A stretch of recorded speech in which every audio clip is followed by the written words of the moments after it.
Okay, so hey guys, and today I'm back with another anime review, and this time we're finally reviewing Sword Art Online Alicization, which is a pretty confusing but also entertaining concept for a Sword Art Online season. So anyways, let's begin the review. Okay, so let's just talk about the first few episodes, and they were absolutely terrible. They were the definition of boring, and the first episode was also pretty confusing since they didn't answer us how Kirito was there with Yujiro and Alice there in that 40-minute episode. They did answer it later on, but it would have been better if they did it earlier. And also, I actually like this Alicization concept, which is basically kind of like the Matrix, but in a more fun way with dragons and other mythical creatures.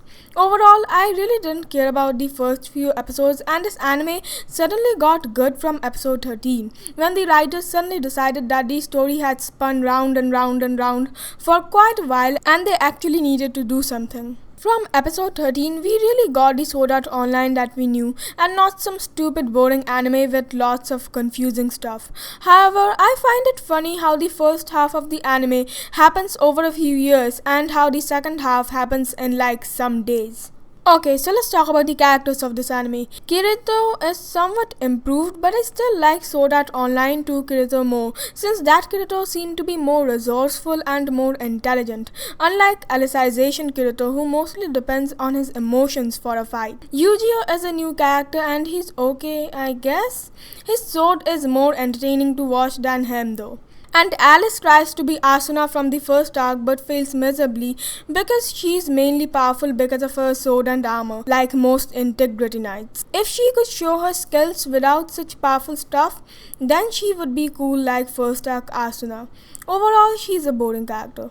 That guy from Sword Art Online 2 who told Kirito to go into GGO also appears in this and tries to be the villain, I guess? I don't know if he's a villain or not, since he did do that evil villain smirk and all, but he doesn't really do any evil things. Also, a member of Death Gun returns in this season, and I like that, but why does that member need to inject that liquid in Asuna or Kirito to kill them when they can just shoot them? It would not only be more practical if that member came with a gun, but also it would visually look way cooler. Okay, so now let's talk about the first fight in the central cathedral that happens after the return to it. The Crimson Knight specializes in fire and the fight was actually pretty good.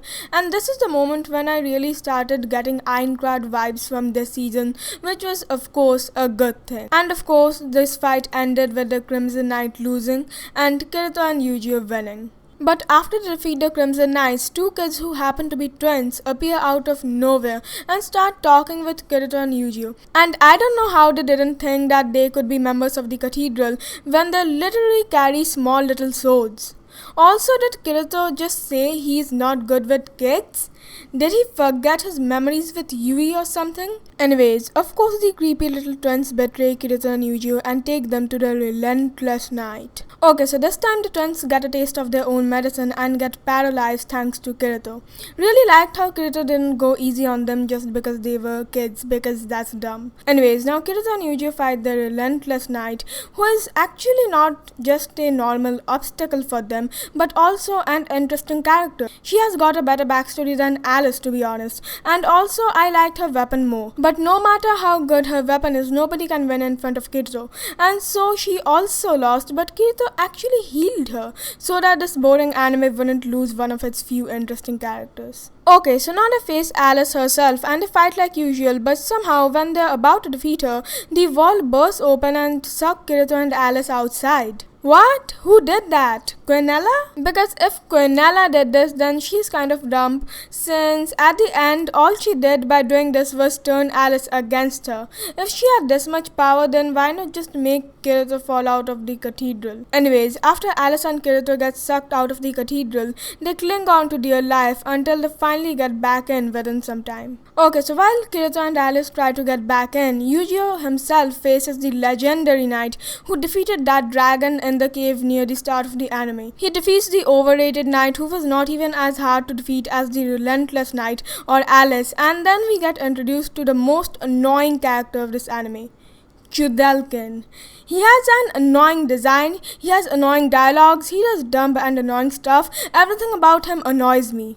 Okay, so after Kirito turns Alice on his side, she and him both face Yu-Gi-Oh, who has been turned by Quinella to her side. I really enjoyed this fight, but at the end Yu-Gi-Oh of course won because of the overpowered ability his sword had. However, after this fight he again comes on Kirito's side because I guess he thought what he was doing wasn't the right thing. Anyways, after Yu-Gi-Oh rejoins Kirito's team, they both get to face Quinella's ultimate weapon of destruction, who was harder to defeat than Quinella herself. This weapon of destruction just instantly defeats our heroes, and Cardinal herself has to come to rescue all of them, and Cardinal's death was actually pretty brutal. Anyways, just before she dies, Yu-Gi-Oh tells her to turn him into a powerful sword, and so she does do exactly that, and Yu-Gi-Oh's small sword begins to battle with Quinella's ultimate weapon of destruction. He actually easily defeats the sword golem by destroying its weak spot, but then gets killed himself, and after he gets killed, we all knew what was coming in the final episode.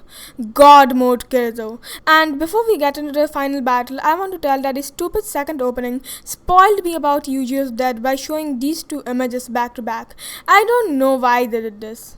Okay, so it's kind of dumb that Kirito's clothes kept changing from his Alicization ones to his Ironclad ones, but I don't care, this was awesome. And also, hey, we got back that yellow-eyed god mode Kirito, which forget Quinella, even Kaibe Akihiko cannot defeat, and so she gets defeated, but she tries to escape, but then Chudelkin kills her, I guess? I'm not exactly sure if Chudelkin killed her or not, and maybe she can return, I don't know. This is an anime after all. Anyways, after that, this anime ends on a cliffhanger with the ocean turtle being attacked and the entire Alicization world in danger, and also with Asuna coming into the Alicization world. Just when I thought episode 24 would be the best episode for me, this happens. I hate it when animes do this just to make you see the next season, which you are going to see anyways, which means there is absolutely no reason for cliffhangers as the endings. The fans of the series will see the next season